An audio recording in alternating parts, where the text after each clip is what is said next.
예, 오늘 음향이 좀 낮은 것 같습니다. 예, 우리 강대기 변호사부터 말씀해 주시죠. 네, 저는 전국 법관 회의에 대해서 갖고 왔습니다. 네. 이 전국 법관 회의가 굉장히 중요한 거예요. 왜냐면 법관 회의에 담당하시는 분이 그분의 그 기존의 뭐 판결 성향이나 이런 걸 비춰봤을 때 법관 회의를 여는 것 자체가 그 자체가 어떠한 목적성을 갖고 여는 게 아닌가 생각이 됩니다. 저는 이 사법부가 이 법관 회의가 좀 이해가 안 되는 게 헌법 103조에 보면 사법부의 독립성에 대해서 얘기를 하고 있단 말이에요. 그런데 제가 변호사로서 저도 하루에도 몇 번씩 판결을 받으면서 저도 보기에는 이건 좀 아니지 않나라고 생각했던 게 긴가민가했던 판결이 있을 수가 있죠. 그렇다 하더라도 재판부의 독립성을 존중하기 때문에 그렇기 때문에 아무런 말을 안 하고 있는 것인데 왜 유독 이 조희대 대법원장의 이 이재명 사건에 대해서만 재판부의 독립성을 중시하지 않고 재판부가 이 절차에 대해서 이미 1심, 2심 합쳐가지고 30개월을 끌어온 사건인데 이거를 좀 더 신속하게 재판을 했다고 지금 문제 제기를 하는 건데 재판을 늦게 하면 문제가 있는 것이지 재판을 신속하게 하면 문제가 있다고 할 수가 없습니다. 그런데 요걸 가지고 전국 법관 회의를 연다고 하니까 거기에 대해서 좀 국민들께서 좀 관심을 가져 주십사. 그러면서 우리 조희대 대법원장과 거기에 대해서 판결을 올바른 파기환송 판결을 내렸던 우리 그 대법관님들 힘내라 대한민국을 갖고 왔고요. 좀 아쉬운 거는 이럴 거면 파기 자판을 했으면 어땠을까 하는 생각이 정말 굉장히 아쉽습니다. 네. 맞습니다. 저도 비슷한 내용으로 갖고 왔는데 전국 법관회의가 26일 날 열리는 거죠. 네. 26일 날 열리고 그리고 다루는 어떤 안건은 아직까지 안 정해졌다고 합니다. 물론 이제 지금 이제 예상되는 안건은 조희대 대법원장의 파기환송이 결국은 신속하게 한 것이 뭐 정치의 개입, 특히 대선에 개입하려는 거 아니냐 이런 어떤 안건이 있을 수가 있고, 그다음에 반대로 또 민주당에서 지금 조희대 대법원장이라든지 대법관들에 대한 이런 어떤 정치적 압력이 사법부의 독립을 해야 하는 것이 아니냐 이런 어떤 안건이 있을 수가 있습니다. 근데 저는 참 우려스러운 게 이런 겁니다. 지금 민주당은 조희대 대법원장을 중심으로 해서 대법원에 지금 이제 십자 포화를 퍼붓고 있죠. 지금 특검법을 발의했고 탄핵을 한다 하고 있고 또 14일에는 조희대 대법원장에 대해서 청문회를 합니다. 정말 있을 수 없는 일이죠. 지금 민당이나 그 이재명을 보면 자기들한테 유리한 어떤 판결을 보면 정의로운 판결이라 하다가 자기들한테 불리하게 되니까 이렇게 사법부를 압박을 가하고 협박을 가하고 이렇게 했는데 사법부가 여기에 대해서 굴복을 해서 파기환송심이라든지 또 대장동 재판이라든지 이런 것들을 공정한 어떤 뭐 선거 운동 뭐 이런 어떤 빌미로 해서 연기를 했지 않습니까? 그 자체도 사실은 말이 안 되는데 지금 현재 전국 법관 대표 회의를 지금 현재 연다고 합니다. 참 이게 우려스러운 게 만약에 이 조희대 대법원장 이런 어떤 결정이 어떤 정치 개입 내지는 대선 개입 뭐 이런 어떤 이슈로 다루게 된다. 이렇게 되면 사법부 내에서부터 스스로 정치에 굴복하게 되고 사법부의 어떤 독립을 스스로 망가뜨리는 그런 어떤 회의가 될 것 같은데, 저는 우리 대한민국의 사법부가 그렇게 해서는 안 된다고 생각을 하지만 참 우려스러운 거는 우리 사법부 내에도 우리 법 연구회 소속의 어떤 법관들이나 있고 이렇기 때문에 참 우려스럽다. 특히 또 좌파적 성향의 이런 어떤 법관들을 보면 그것이 좀 문제가 있다 하더라도 본인의 어떤 생각을 분명히 냅니다. 예를 들면 이번에 그 10대 2로 대부분 전인 합의체에서지만 본인들이 소수 의견 두 사람을 냈잖아요. 반대로 우리 우파 성향의 보수 성향의 또 법관들을 보면 이번에 헌법재판소에서도 보면은 그냥 국론 어떤 분열을 방지하기 위해서 통합을 위해서 그냥 뭐 또 만장일치로 갔습니다. 이런 어떤 성향의 차이로 인해서 일부 소수가 있다 하더라도 이제 전국 법관 대표 회의에서 또 조희대 대법원장을 비판하는 그런 이야기가 나올까봐 참으로 참 우려스러운 상황입니다. 맞습니다. 전국 그 법관 평가 회의가 26일 날 진행이 되는데 어떠한 안건이 올라올지 또 어떻게 진행이 될지 우리 국민 여러분들이 좀 관심 있게 지켜봐 주시기 바랍니다. 120 예, 말씀하세요. 네. 그리고 제가 제 순서로 얘기 네, 드리면 맞아요. 예, 힘내라 대한민국. 지금 사법부가 정말 만신창이가 되고 있습니다. 특히 이 민주당에 의해서 사법부가 이제 상권 분립이 전부 다 하나로 뭉쳐지는 왕조 시대로 돌아가는 짐이 곧 국가다. 지금 이재명 후보 이렇게 말하고 있는 것 같아요. 짐이 곧 법이다. 자, 이렇게 말하고 있는 황당한 상황이 되고 있는데 옛날에는 이랬었죠. 이제 검사들을 막 조졌습니다. 그래서 검찰 개혁이라고 했었죠. 근데 이제 이번에 누구를 하냐? 판사를 막 조집니다. 그러면서 법원 개혁이라는 지금 단어를 꺼내기 시작했습니다. 자, 이렇게 되면 어떻게 되냐면 수사 착수한 것도 민주당이 허락을 받아야 되는 거고 이제 판결 내리기 전에 민주당에 또는 이재명의 허락을 받아야 되는 거예요. 자, 이런 상황이 벌어지면 이건 뭡니까? 삼권이 분리된 겁니까? 아니죠. 상권이 하나로 뭉쳐져 가지고 이재명이라는 그 한 사람에 의해서 사전에 보고를 하고 허락을 받아야지만 수사를 하거나 판결하거나 할 수 있는 이런 황당한 상황이 벌어지고 있는 겁니다. 자, 그런 상황에서 반가운 소식 하나 있습니다. 전주지검이 그래도 이런 외압이라든가 네. 이런 이제 탄핵이라든가 이런 험악한 분위기 속에서 그때 할 일을 해요. 그래서 이번에 문다혜 씨 관련된 의혹을 조사했는데 이번에 추가로 밝혀진 사실이 있습니다. 문다혜 씨가 이제 정의당에 한번 가입된 적은 많이 알려졌었죠. 네. 정의당에 아버지는 민주당인데 자녀가 정의당다. 좀 이상하다 생각했잖아요. 근데 네. 알고 보니까 이번에 전주지검에서 수사를 하다가 알게 된 거예요. 확인한 건데 뭐냐면 민주당하고 정의당하고 같이 두 개의 정당에 같이 가입돼 있다는 거예요. 복수정당. 그렇죠. 예. 이게 정당법 위반입니다. 정당법 그럼요. 위반해가지고 그때 어떻게 했냐?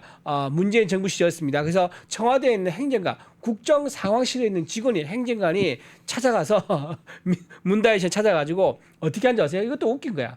보통 그러면 어떻게 합니까? 진보당에서 빠지는 것을 정의당에서 탈당하는 그런 안내 설명서를 줘야 되잖아요. 어떻게 준지 아세요?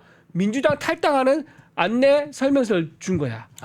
그래서 그 잘못 그러니까 나는 그게 참 이해가 안 됩니다. 자기 아버지가 대통령인데 민주당이 선출한 대통령인데 민주당 그게 탈당을 보고, 복수정당이 되고 있으면 보통 민주당을 남겨두고 나머지를 빼야 그렇죠, 되는데 예. 찾아가지고 민주당 탈당하는 방법 알려줬다는 거예요. 자, 네. 어쨌든 그게 확인이 됐는데 이게 공소시효가 지났대요. 그래서 따로 기소를 하지 않았다 그럽니다. 그리고 또 하나 정말 가지가지 다양하게 우리 참 말이 안 되죠. 문다혜 씨는 정말 다 다 하는군요. 예. 다른 참 황당한 일인데. 자, 또 하나.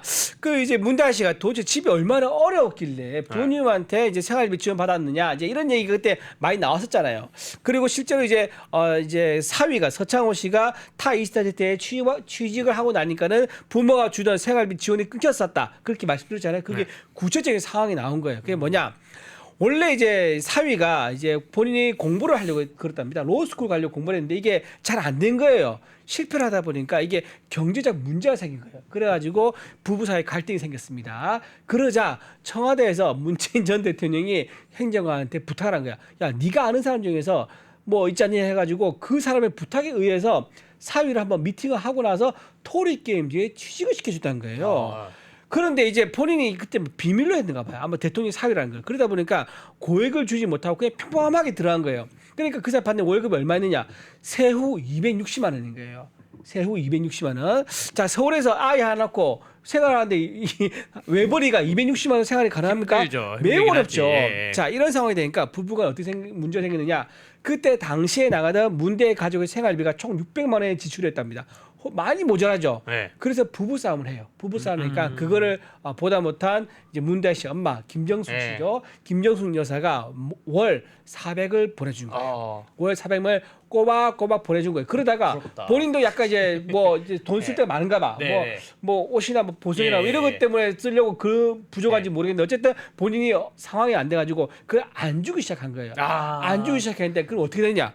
문대희 씨 잔고 있었어요. 은행 네. 잔고. 네. 안 줬을 때 은행 잔고가 최저 떨어졌을 때가 전 현금이 싹 다 긁으면 200만 원도 안 되는 거예요. 아, 예. 그 정도로 버텨요. 문다희 씨가 경제적 어려운 상황까지 직면합니다. 그랬더니 그때 다시 또 아빠가 나타나. 그래서 아빠가 얘기한 게 바로 사위를 그러면 타이스타 제트에 취직시켜 주겠다라고 해서 간 거예요. 그러니까 그러니까 직접 뇌물죄 된 거죠. 직접 뇌물죄가 되네 그러면. 그렇죠. 그렇게 해서 됐다는 거예요. 네, 이제 그런 이제 전주지검에서 네. 수사했던 내용이 지금 보도가 됐어요. 그래서 전주지검에서 외압도 참 많았을 거고 여러 가지 참 부담됐을 건데 아주 증거에 따라 가지고 아주 철두철미하게 잘 수사를 했다. 그래서 검찰이 여러분들 뭐 민주당 눈치 봐가지고 막 전부 다 바짝 엎드리는 검사면인 거 아닙니다. 이렇게 목숨 걸고 수사하는 정의로운 검사가 있다는 거 그걸 전 또 힘내라 대한민국 한마디 하고 싶습니다. 그렇습니다. 그 지금까지 계속해서 이제 많은 사람들이 추정을 해왔죠. 즉 문다의 부부에 대해서 그런 어떤 소득 관리를 당시에 그 문재인 청와대가 해줬다. 네. 뭐 그런 어떤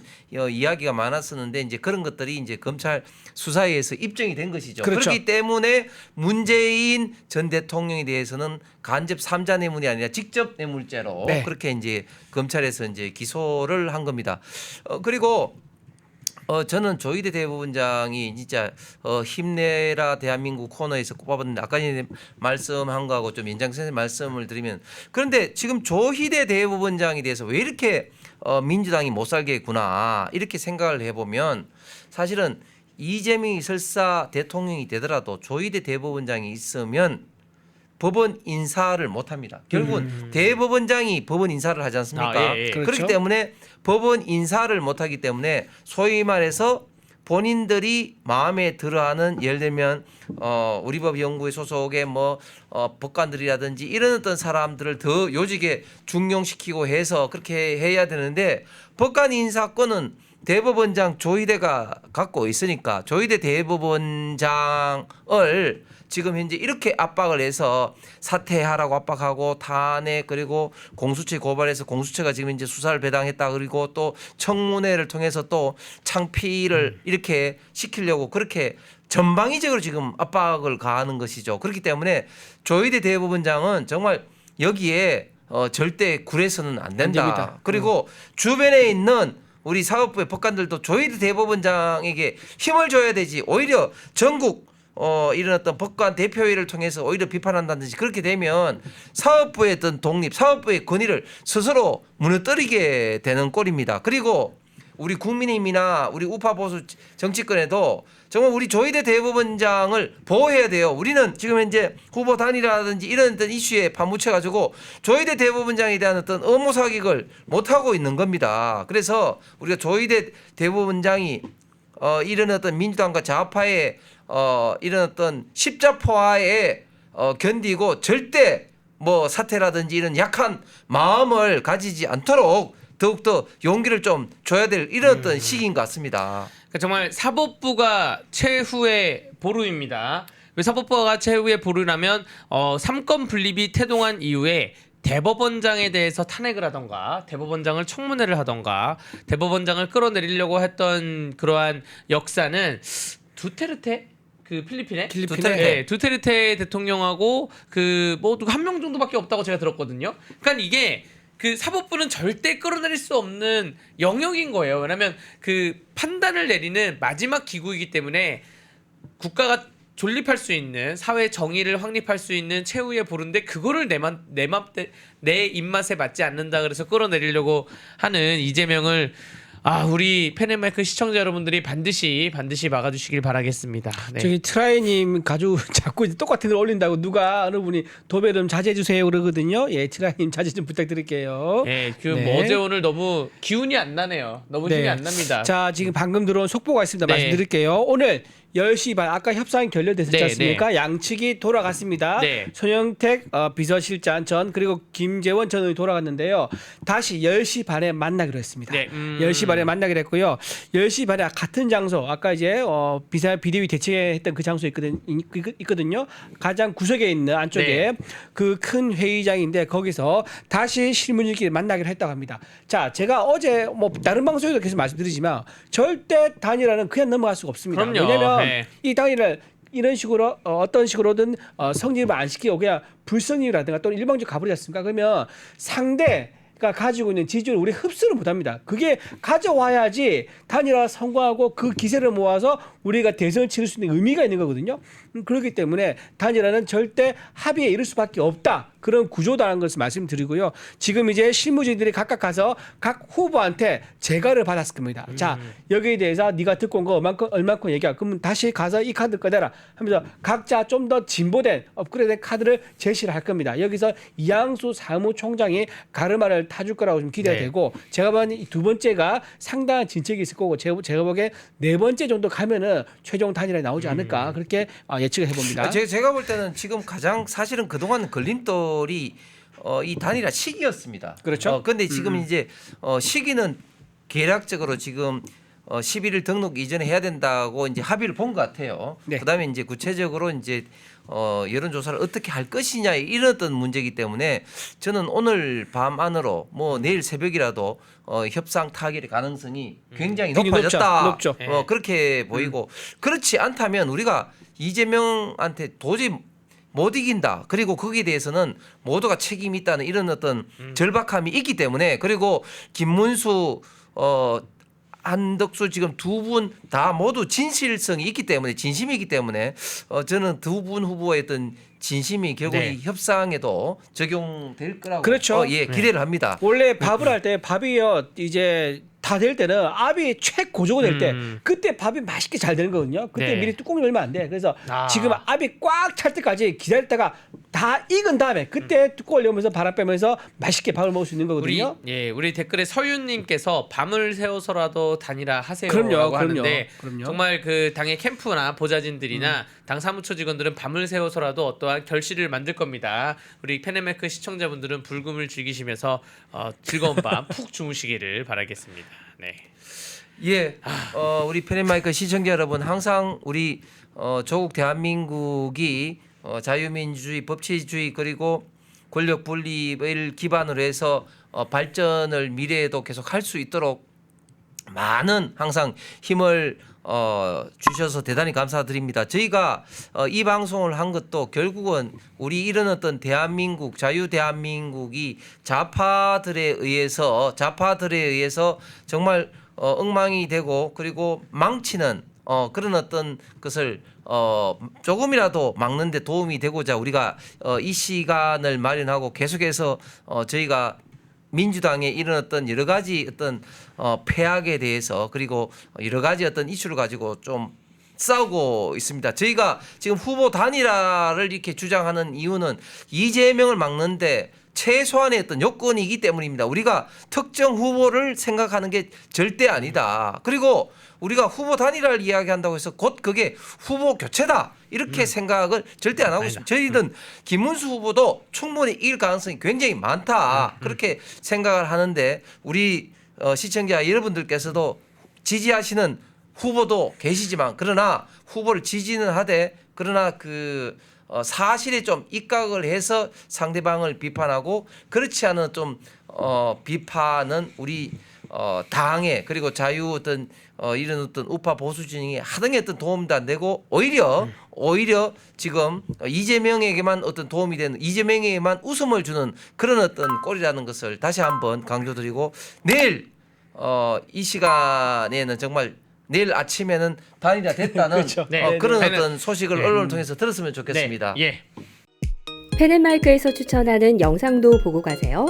다른 영상도 즐기시려면 구독 버튼을 꼭 눌러주세요.